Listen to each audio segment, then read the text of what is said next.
Welcome back. All right, so the 31 players challenge that I'm giving myself every day. I thought, you know what? I'm going to come up with 31 players that I think are going to have make or break seasons. And there's various ways to look at this. You're going to make or break seasons in a number of ways, and let us go through these players. We'll start off with, again, alphabetically by division. Alphabetically by division. That's why Anaheim's over here leading this. That's alphabetically by division. So we'll start with Calgary and Sam Bennett. 52 games, 8 goals, 4 assists, 12 points. Part of what I think makes some of these make or break seasons is Seattle lurking on the horizon and maybe looking at who they might be able to take. Bennett showed a lot in the playoffs. He had 5 goals and 3 assists in 10 playoff games. Sam Bennett showed why Calgary took him early in the first round when they drafted him. And to me, this is the year where either he shows that he's the playoff Sam Bennett, which I've always sort of seen flashes of during regular seasons, or if his regular season totals, if we're going to see them continue to be just kind of mediocre, does he get the ice time needed to really get to that level? That's where it's going to be interesting. Oilers, I went with Mikko Koskinen, 18, 13, and 3 last year, 917 save percentage. He's 32 years of age. I put that up there because it's easy to forget that he's an older goaltender because his career really got into gear later on. And for the Oilers, of course, their goaltending will kind of be under a microscope this year with he and Smith both being back with the team, but they're both in their 30s. Smith older, of course, than Koskinen, but Koskinen really needs to establish himself as a starter because otherwise, if that's seen as a weakness again, it won't leave Ken Holland with any other choice but to try to fix the problem. So big year for Koskinen. Montreal, I went with Josh Anderson. There are others I could have picked. I went, I'll pick Josh Anderson. 26 games last year, 1 goal, 3 assists, 4 points. With the contract he just signed with Montreal, expectations are going to be high. So if he has a season where he scores at that kind of a rate, we will certainly hear a lot of complaints. It's one of those things that I don't think Bergevin's going to be in any kind of trouble with his job at any time soon, but if Anderson struggles with the amount of money he's being paid for the amount of time he's going to get paid that money, be interesting to see what happens.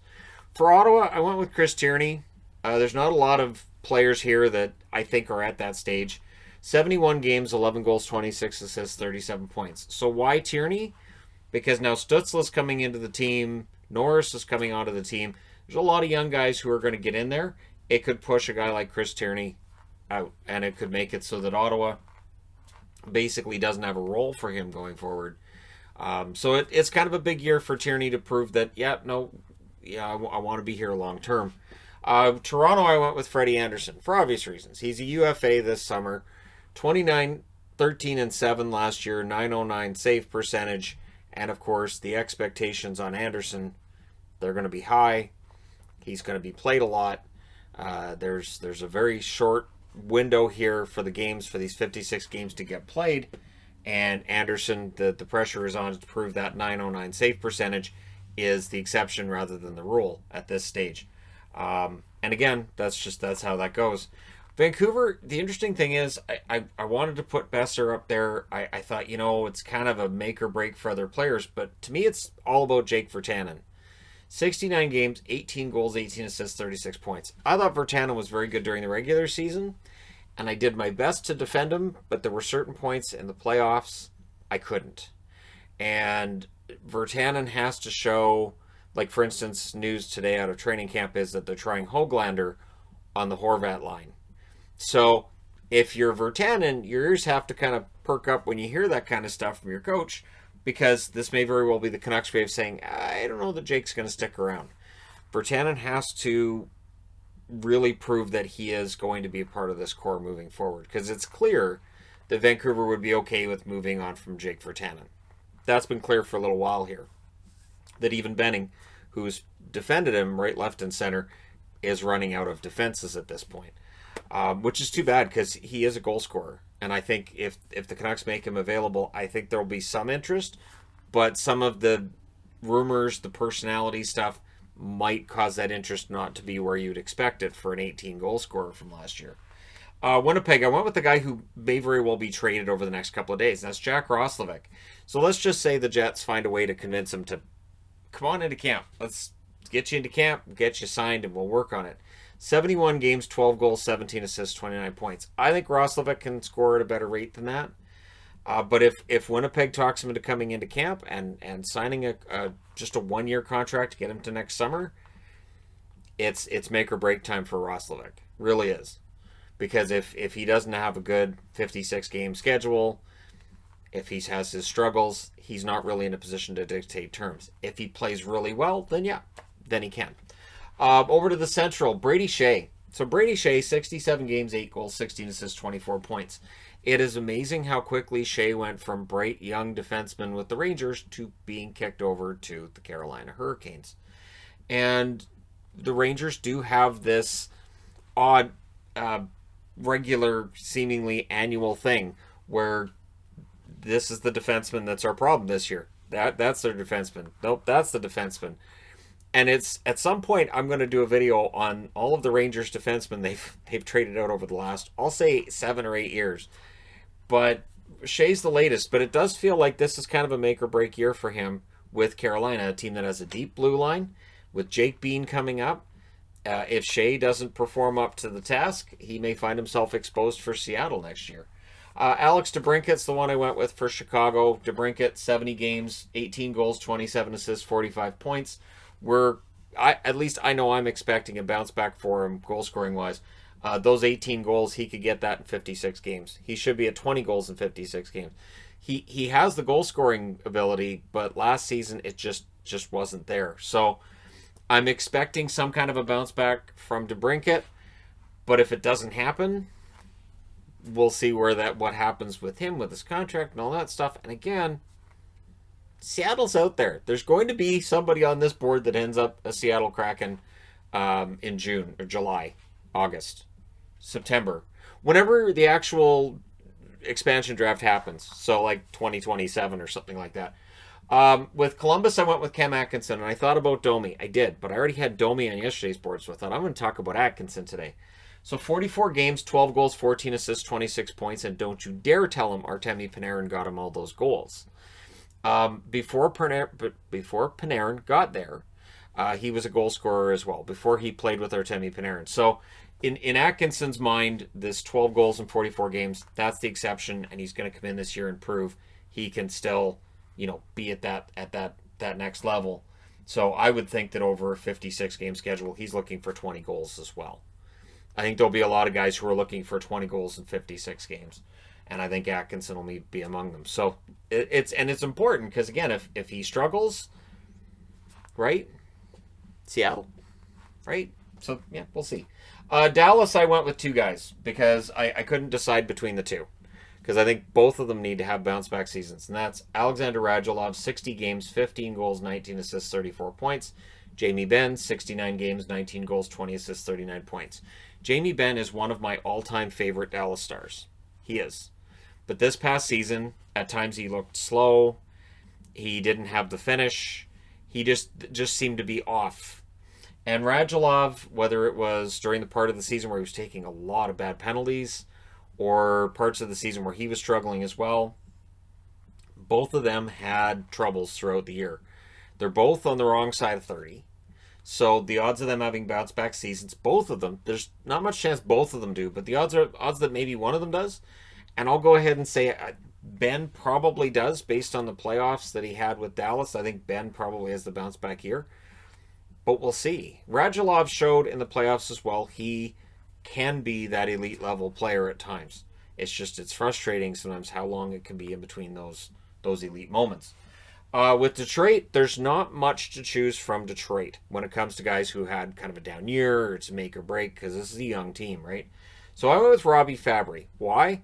Well, 61 games, 15 goals, 17 assists, 32 points. Fabry now is number 2 on their depth chart down the middle. But there's a reason St. Louis traded him. So Fabry needs to show he can stay healthy. He needs to show growth in his game, and he needs to show that scoring a little more than a point every other game, that he can still do that. So Fabry needs to show that what he was able to do with Detroit after the trade, that this is the real Fabry, and that the one who had his struggles, both in terms of getting points and in terms of being healthy for St. Louis, that's not who he is now. So that's why I have Fabry on the board. Florida, it's obvious to me that it's Sergei Bobrovsky. They're spending a lot of money on Bobrovsky, and this is a franchise that doesn't make a lot of money. So 23, 19, and 6 last year, 900 save percentage. Florida wants more out of him. And if Bobrovsky has another poor season, I don't think Florida management's going to take that well, especially since they've changed their GM. The GM got changed, I think, in part because of the Bobrovsky contract. And so we'll see if Bill Zito, who's already talking about goaltending excellence, if he sees another poor season out of Bobrovsky, well, that may put him on the market, right? For Nashville, and there were a few I could have gone with. I went with Matt Duchene. I've talked about him in recent videos. 66 games, 13 goals, 29 assists, 42 points. For the amount of money they're spending on Duchene, he needs to score more than that. He needs to put up better points than that. And I would expect that he does. Duchene's a guy who, if you put him with really good players and elite level players, he can up his game. We've seen that in All-Star and international tournaments, but we need to see that now in the NHL level on a more regular basis too. So Duchene, if he's with the right guys on his line, he can definitely have that bounce back year. Tampa, it's Tyler Johnson. So John Cooper has said that Johnson should be pretty motivated, and he should. Knowing that you're waived, you're offered up in trades, everybody knows you're available, and there's no takers. Well, he had 65 games last year, 14 goals, 17 assists, 31 points. And in the playoffs in that Stanley Cup run, Johnson really didn't play any sort of major role in that. Johnson this year should be motivated because nobody wanted him. Tampa wanted to get rid of him for cap reasons, and there weren't any takers. Partly due to the flat cap, but also partly due to the fact that his numbers were down. The amount of money he was making was deemed to be too high. So Johnson should be motivated this year. Off to the Eastern Division, and I went with Andre Kasha for Boston. 55 games, 7 goals, 17 assists, 24 points. This is it. This is the year where I say, yep, this kid can score goals. See, I was right. Or I throw my hands in the air and say, he's snake bit. It's not going to happen. So Kasha had his struggles after getting to Boston. The opportunities were there. He just couldn't put them in the net. And that was after he had the exact same problem with Anaheim. He's had struggles with injuries over the years as well. But I'm starting to think that maybe the goal scoring side of things, and when you see guys like Studnicka coming up who could pass him on the depth chart, that's problematic as well. Because if Studnicka, if Bjork, if these guys end up getting that ice time, and if they end up putting the puck in the net, it could affect his ice time. And so Kasha needs to really, go out there early and assert himself. For Buffalo, it's Jeff Skinner. It's Jeff Skinner. That contract it looks terrible based on last year's production. 59 games, 14 goals, 9 assists, 23 points. Anemic production, and so he needs to get back to the 40-goal level that he was at the year before. And I think that in reality, is he a 40-goal scorer? Probably not.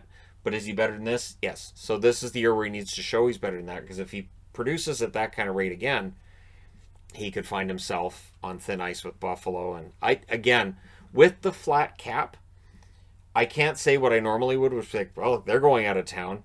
Thanks to the flat cap, contracts that might have been tradable become untradeable, and contracts that are untradeable, they're cement shoes taking the GM to the basement of cap hell. So yeah, Jeff Skinner, we'll see how he does this year.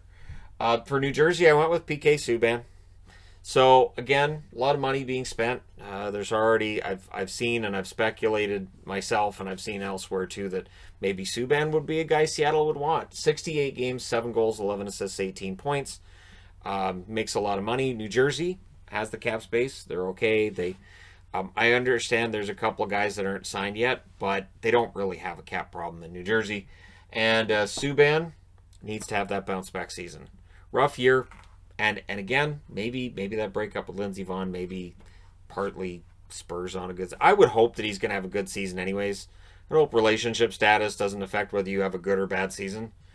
It's not the first time we've seen that. I remember when Gretzky got traded, and immediately it's his wife made him get traded to California. It wasn't. But that was the narrative. And once it's out there, it's really hard to stop people picking on your wife. As sad as that is, it can be tough. For the Islanders, I went with Josh Bailey. Josh Bailey, 68 games, 14 goals, 29 assists, 43 points. That might be indicative of his points production going forward, but I do think that Bailey, with the Islanders and some of the younger players who are coming up, this is kind of a big year for him, I think. Again, it was hard for me with the Islanders to find somebody because they do have a young roster.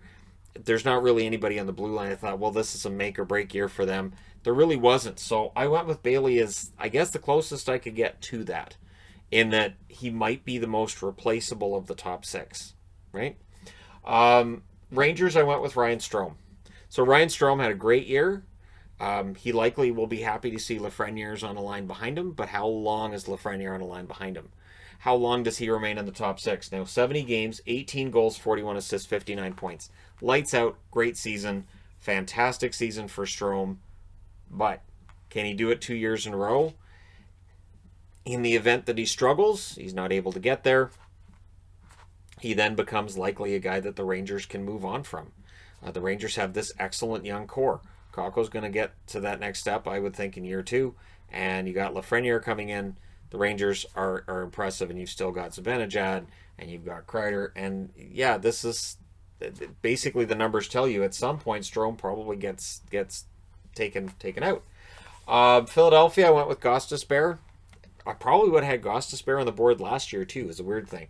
42 games, 5 goals, 7 assists, 12 points. We keep waiting for Gostisbehere to get back to where he was. I don't know if he will. Maybe he can't in Philadelphia, so maybe he needs to be moved. But despite rumors that he's been available for a long time, it still hasn't happened. So he's still a member of the Flyers. And that's where we're at. He's a Flyer. Pittsburgh, I went with Casey DeSmith. I went with Casey DeSmith because I didn't really see anybody that I said this is a make or break year for an insert name of Pittsburgh member or Pittsburgh roster member here. I thought about Jari, but I thought, no, I'll go with DeSmith because DeSmith spent the year in the American Hockey League, right? 18-18-3 with a .905 save percentage. DeSmith cleared waivers a year ago as he was just determined to be the third goaltender. And so I do wonder, like with DeSmith, if he doesn't come up and show that he, and again, this is over a squashed schedule where you're going to be playing a lot of games back to back, you're going to need your backup goaltender more than you do in any other season. And so DeSmith's play is huge. And if DeSmith struggles, say, through the first month, I would be very surprised if Pittsburgh doesn't say, well, we need to fix this now because we can't afford to miss the playoffs, and this division is really difficult.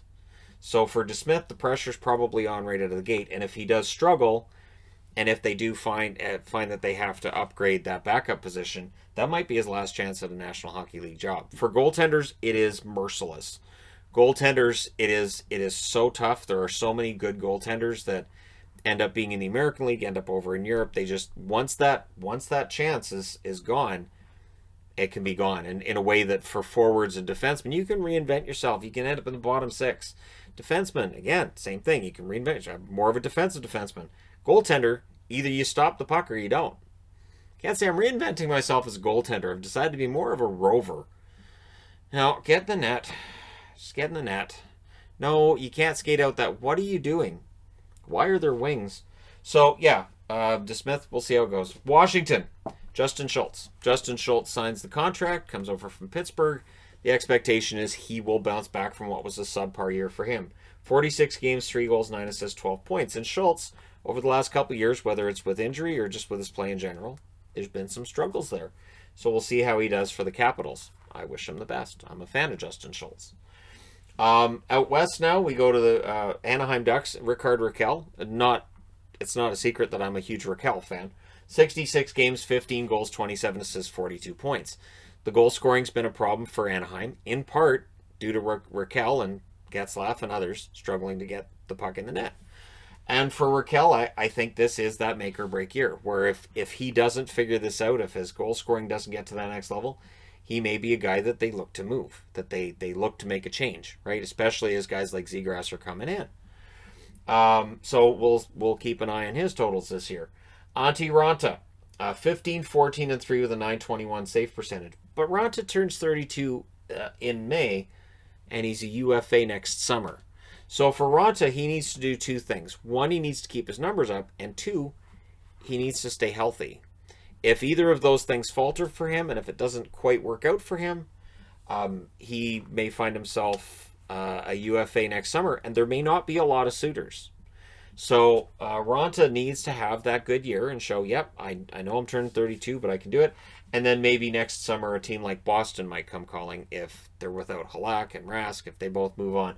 Maybe they bring in Ronta, maybe Swayman becomes the backup, and then panic attacks hit, or Blader becomes a backup, panic attacks hit for Bruins fans going, is this it? But that's the kind of thing where Ronta needs to have a season that keeps him as a potential signing for somebody. For Colorado, I went with Nichushkin. Nichushkin had a great year last year. Not going to lie. Nichushkin had a kind of year that Dallas fans wanted out of him for years. So Colorado found that magical formula to get the most out of him. 65 games, 13 goals, 14 assists, 27 points. Great year for Nichushkin. Now he has to do it for that second year in a row. He has to prove it wasn't a one-off and that he can do it again. Now, I would say that from the level of effort that he was giving night in and night out with Colorado, which again was not like what I saw in Dallas, definitely lit a fire under him having Dallas abandon him. But we'll see whether or not he does it again. And I think those points totals can actually go up a little bit too. If he ends up in a position where, let's say there's an injury, Nichushkin gets top six time, you just never know. With LA, there were a couple I thought about for the Kings. I went with Ferk. So 17 games, 6 goals, 2 assists, 8 points. And he made a great impression over those 17 games where Kings fans are very excited about what Martin Ferk might be able to do.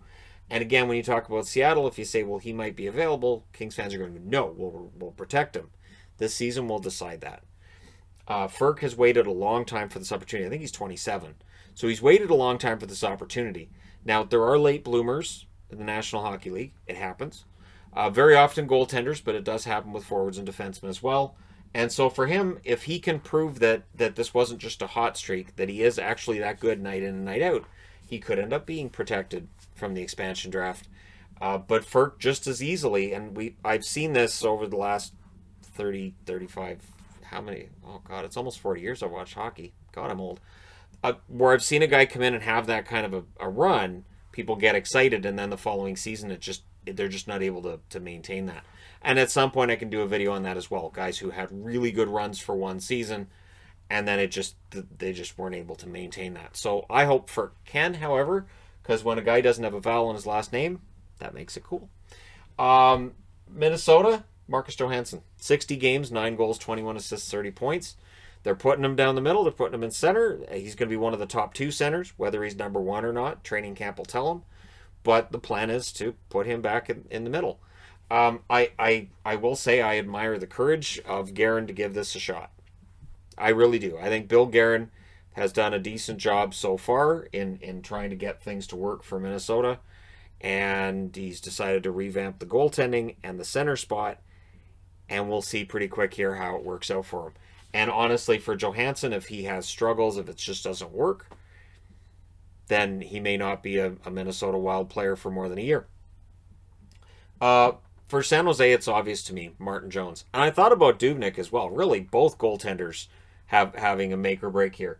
But for Jones, 17, 21, and 2 with an .896 save percentage, it's really important that Martin Jones finally has that good season that I think we all know he can have. I think with San Jose sticking with him through the past 2 years and sticking with him going into this season as well, they know what Jones can do. They've seen it. They know how good he can be.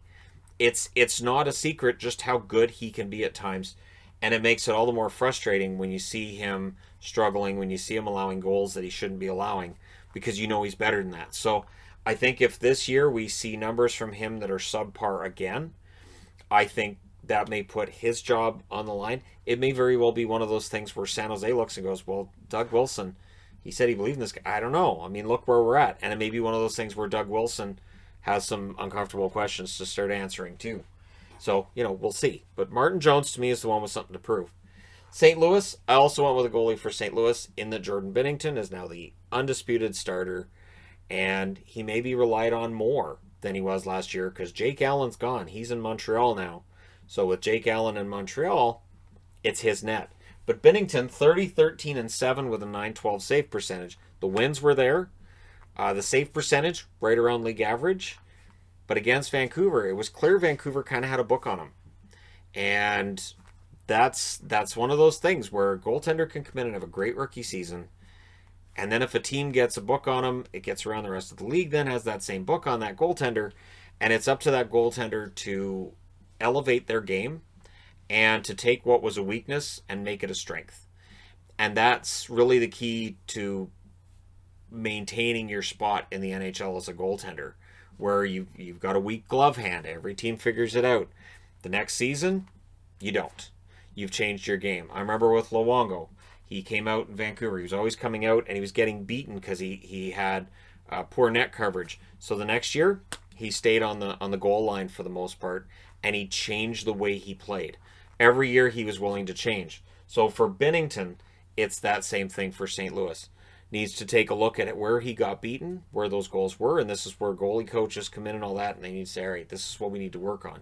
So this year's a big one. If Binnington struggles again, St. Louis might be forced to say, okay, maybe he's not the number one. Maybe we need a 1A, 1B situation, right? And then for Vegas, I went with Jonathan Marchessault. I know all the talk's going to be about Marc-Andre Fleury. I know all the talk's going to be about, well, they lost Schmidt and they brought in Pietrangelo. How's that going to go? To me, Marchessault had kind of a disastrous playoffs. Good at points, miserable in others. And of course, Canuck fans got him all upset with talking about him diving and all this. 66 games, 22 goals, 25 assists, 47 points. That's good. But in 20 playoff games, he had 3 goals. And so Marchessault needs to show that he's able to get back to where he was the first year that Vegas was in its existence. That first year, Marchessault and Smith had this incredible chemistry, game in and game out, and they were great. Marchessault needs to show that he can do that, because now you got Cody Glass coming up, and Glass is going to be looking for top 6 minutes pretty darn soon, and it might be Marchessault who finds himself off the roster when that happens. So there you go. Let me know your thoughts in the comment section below as always. Don't forget to hit like and subscribe. If you're browsing your way through, you just happen upon this video. Thank you guys so much for watching, for all your support. I will talk to you again soon.